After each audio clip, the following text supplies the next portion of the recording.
Hi, and welcome to This Week in Evansville. I'm Johnny Kincaid, along with Robb Myers. Hi, Johnny. Nice to see you. Hey, it's good to have you again. And joining us today, looking forward to this, Stephanie Terry, who's one of the candidates. She's the Democratic candidate for mayor of Evansville. How you doing, Stephanie? I'm doing good. Thank you for having me today. Well, we're glad you're here. Thank you for making some time for us. And, we usually start with the marketing pieces for candidates. So we're going to take a look at your website. And Rob and I have both scrolled through it. Yeah, I think it's a great website. I don't know who did it for you. We can plug them if you want to plug them. But it's a good website. The content is great, good images, and there's a lot of information about you, which is perfect. That's what we like. And normally we start the show and we ask the person who's here to give us a little bit about your background. You know, who are you? Where are you from? Have you been in Evansville your whole life? And just tell us a little bit about you. Yeah, so I born and raised in Evansville. The only time that I went away was to college, and I attended Kentucky State University and received my bachelor's in biology. And I'll tell you about that. You know, I really thought I was going to be a pediatrician for a very long time. And I realized that wasn't for me. But I'm here, married, have two children. I should say he's an adult now. My youngest is 17. He's a student at Harrison High School, and we're preparing for his senior year. I also have a bonus child. He's living in Indianapolis with his mother, and we're excited to be in this community. And ever since I left college, you know, I wanted to come home and make a difference, and so that's why I'm here. That's great. And you know, we want people to go away to college, but we do want them to come back, and it's something that we've talked about with a lot of people, and it's hard to get people to come back. It's hard to get them to stay in Evansville. So I'm glad you were able to do that. In looking at a little bit about what I could find on your website about your work history, and right now you are the director of the Children's Museum of Evansville, and you've been doing that since 2010? Yes. And I believe that was the same year that you were elected to county council. Correct. Tell us a little bit about that. Yeah, so the oddest thing, so in June, I believe it was 2010, I was caucused in to former Roy Sutton, Councilmember Roy Sutton's seat. Okay. And that also happened to be an election year. So later that year, then I was elected and been serving. This is my fourth term on council, and it's been a great learning experience. Even before that, I was, worked for Carver Community Organization before I came to the Children's Museum. So I was their deputy director for 4 years. And really, by that time, I had really determined and decided that nonprofit work was where I wanted to be. I toured around for a few years after college, went into a nursing home environment when I realized I wasn't going to go in to be a pediatrician. Instead, I was going to run a nursing home. And so I went to Angel River Health and Rehab, which I believe is still open here on the east side, and I worked in their business office. Okay. Again, preparing in hopes that I would be a health administrator at some point.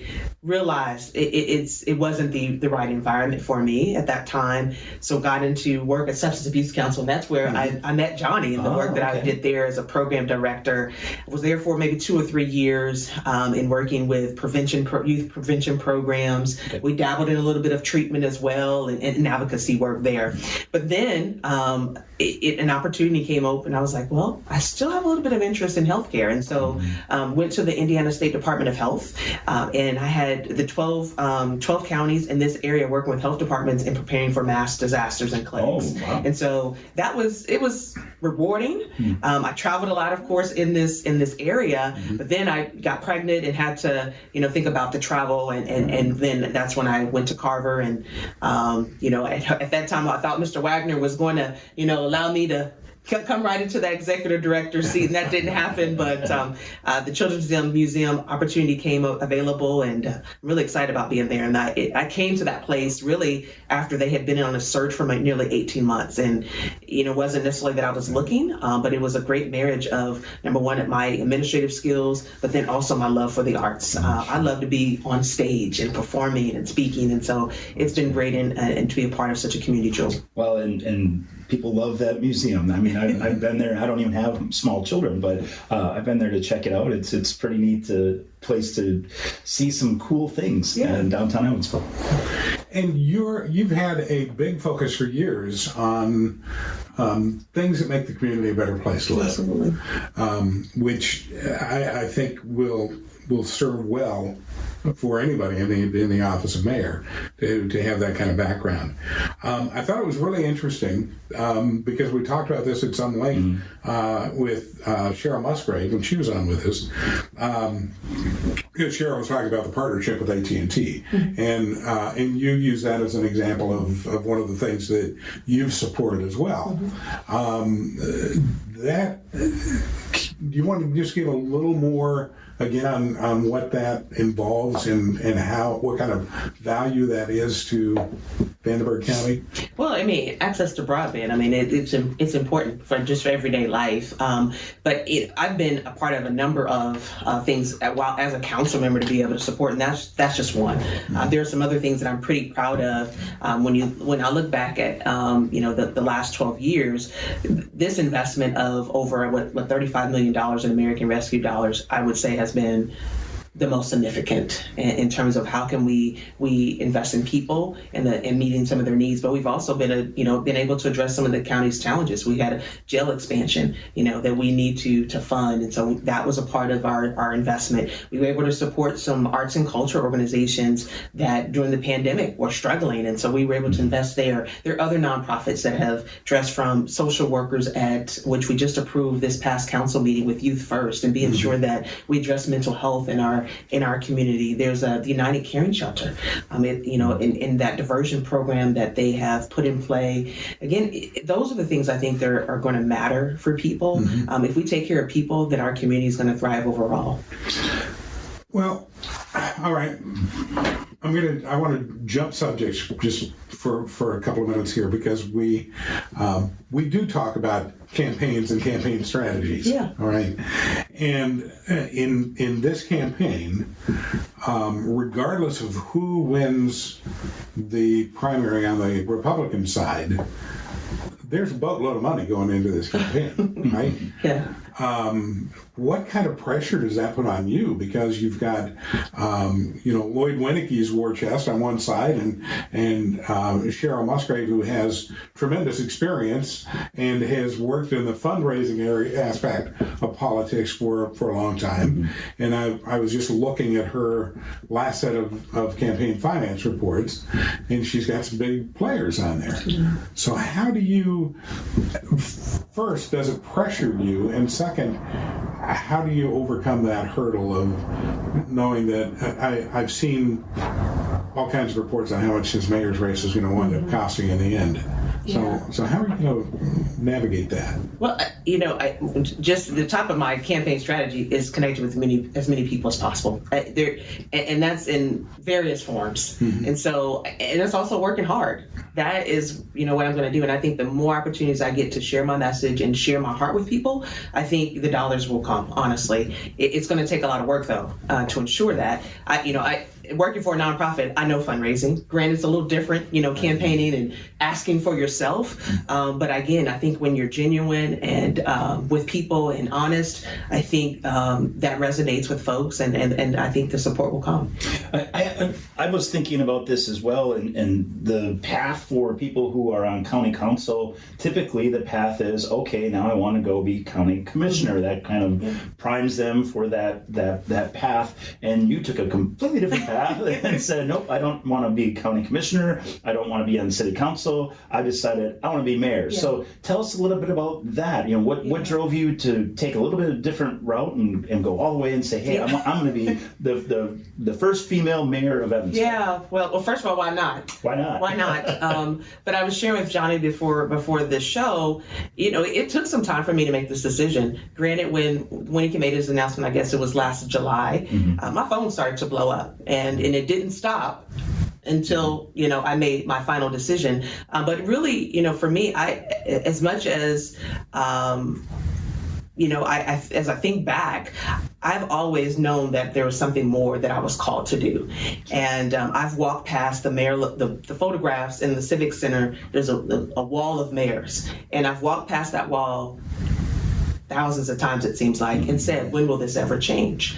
However, at that time, I never thought that the change would be me. And but it took some soul searching. I talked to a lot of people, but deep down, it was ultimately my decision, and I didn't want that to be swayed by really all the many voices that were feeding into my head.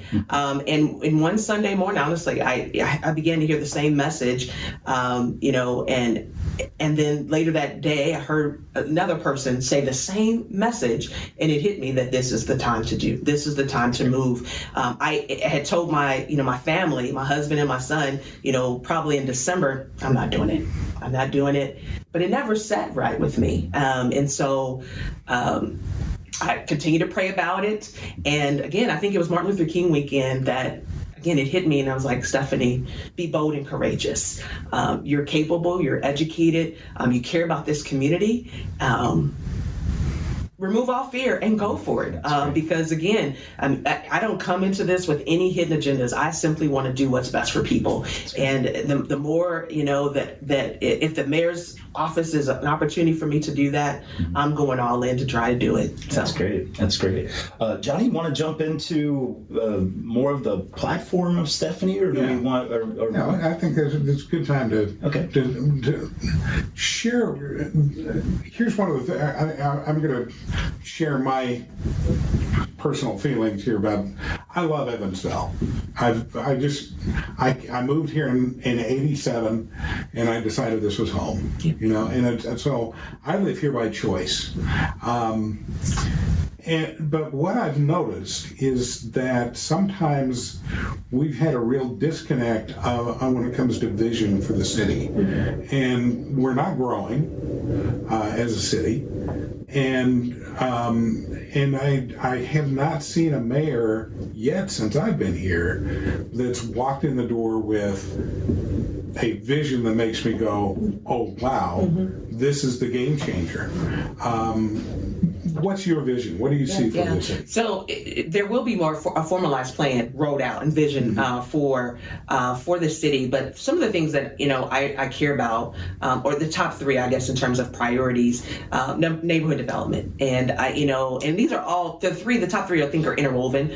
So neighborhood development, economic development, but then also having a safer community. And I think with woven into all those three pieces is how we invest in quality of place, and that goes back to being sure that we have adequate housing, that we have the amenities from parks that are well taken care of, roads, food and access to shelter. Those are all things I think that have to be addressed. I came back again. I think I didn't want to go any other place, and I've had people tell me all the time, why do you stay in Evansville?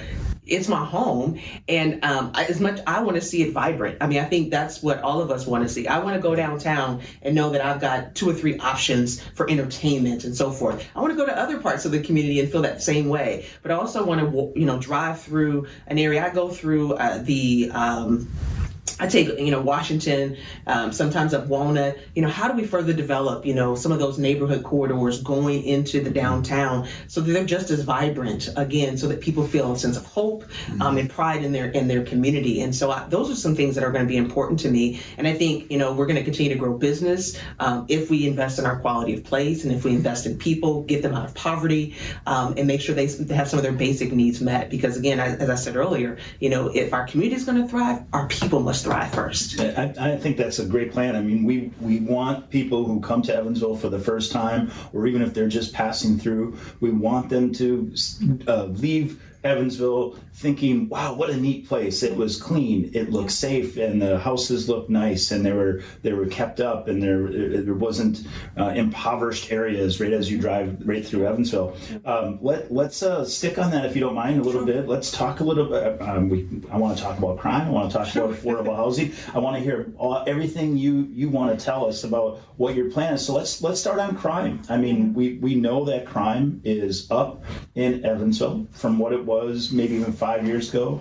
We know that our population of public servants, when it comes to police and task force, it's down. There are fewer today than there were 5 years ago, and we're shorthanded in those areas. I want to hear all about your plan. Let's make it better. Tell us what you want to do. Yeah, we're living in a challenging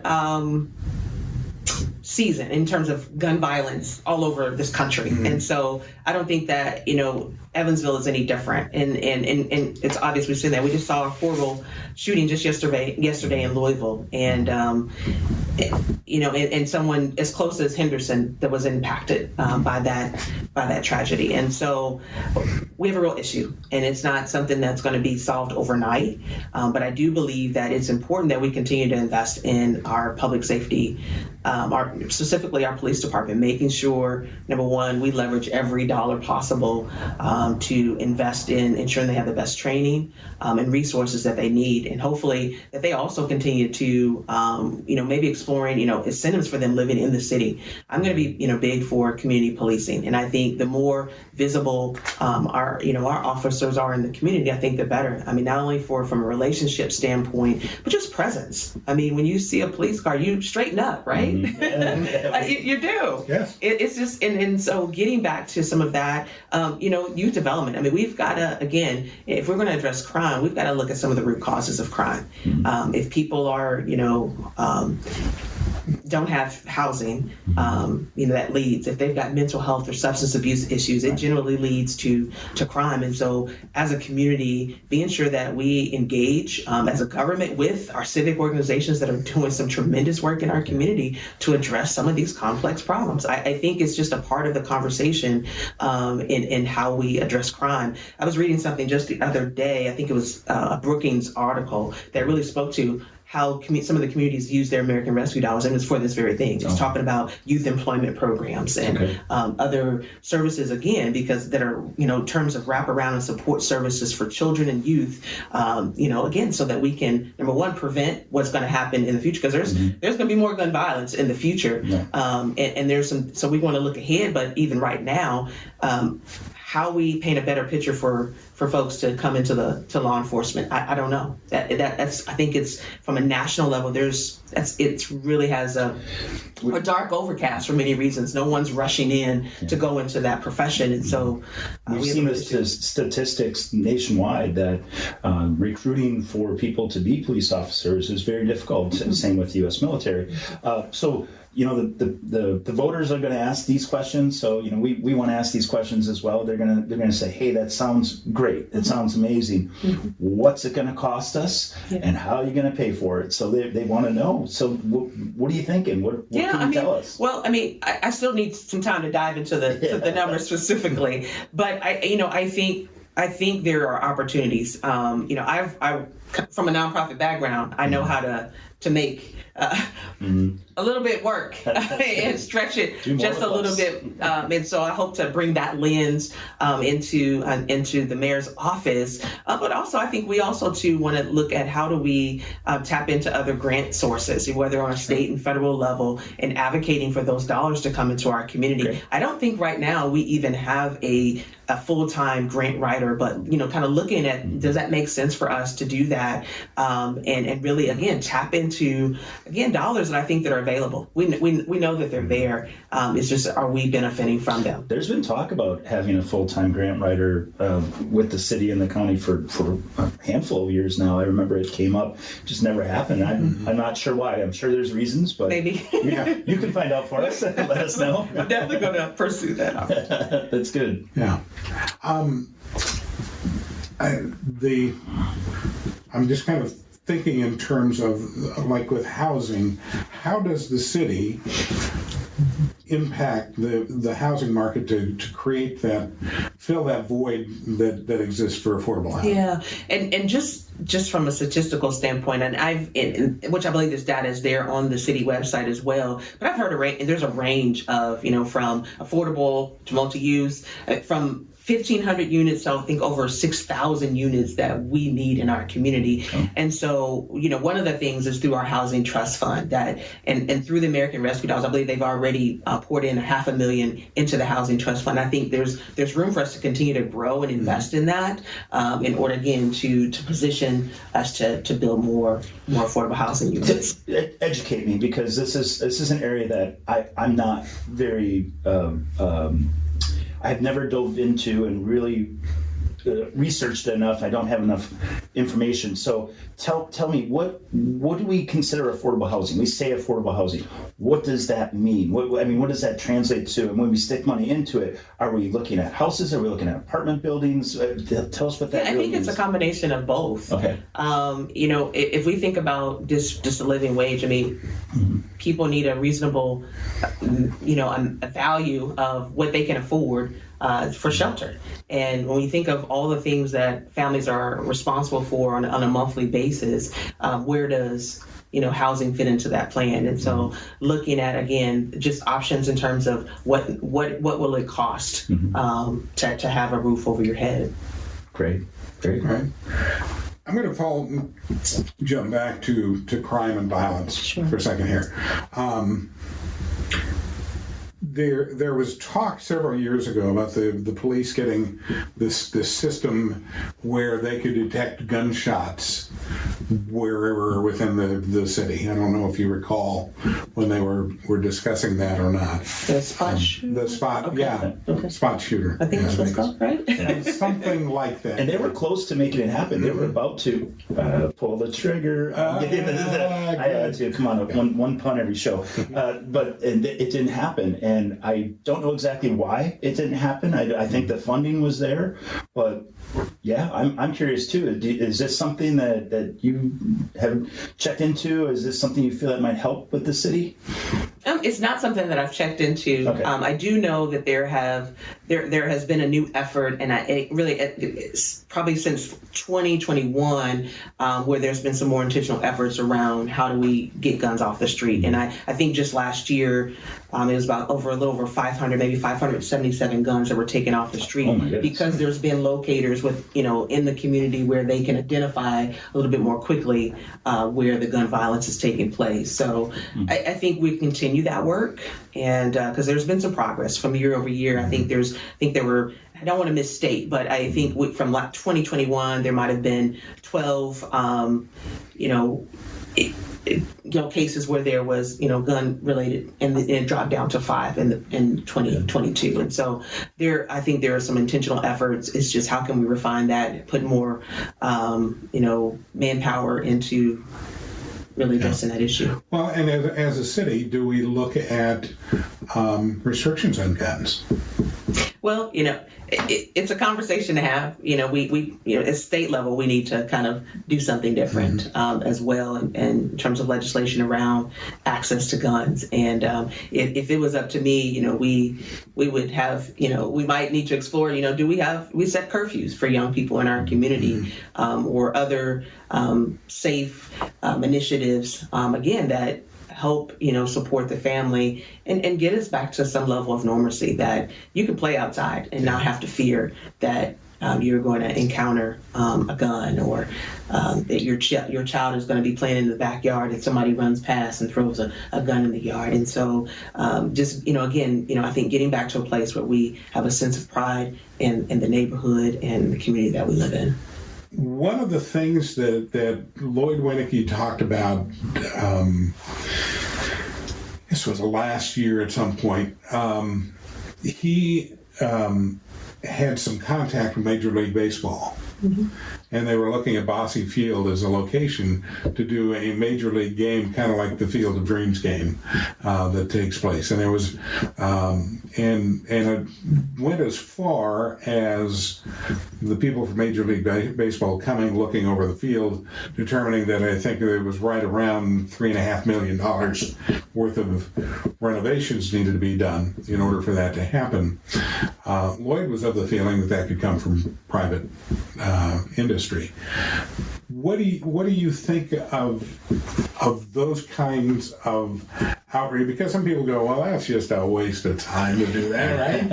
And other people are like, oh man, Major League Baseball in Evansville, wouldn't that be cool? Yeah. So where are you on? And it's not just the idea of baseball, but kind of as a whole in how we put ourselves out there so that there's more visibility to Evansville. Yeah, I'm all for it. I think, again, if we want to attract and retain talent, we've got to sell ourselves and talk about the good parts of the city. And that's really, a function of the mayor to do just that. And but that's also working with, Visit Evansville. That's working with the EREP, which is, the regional partnership, and that's doing some regional work and again, and ensuring that we're a strong hub and that we're attracting people to this community, but then also taking care of what we have. And so I'm all for looking at opportunities like that. I do think, again, that it's important that we work with others. And so there's going to be a need even in the future. I'm rolling around some ideas when you talk about private-public partnerships and how our business community can again, to help move things along in our community. I think it's going to be vital to our continued success. Tell us a little bit about some of your challenges. What are some of the challenges with this campaign that you foresee, and what are you going to do to attack them? I know you're not going to give us the whole playbook. You're not going to tell us every strategy. I mean, you are in a competition. You are in a battle. You've got other people to go up against for this, and we have a primary coming up very soon. And after that, it's the meat and potatoes of this campaign. So what are some of the challenges that you foresee, and how are you going to attack them? Yeah. Well, I think, one of the obvious challenges is I'm an African-American woman. There's not been an African-American woman run for such a position as this in our city. And so as much as I would love that we've grown as a society to believe that it's about the qualifications and the person themselves, and that we can get past the color of skin. There's those things still, are an issue. And so that's a challenge I think I'm going to have to overcome.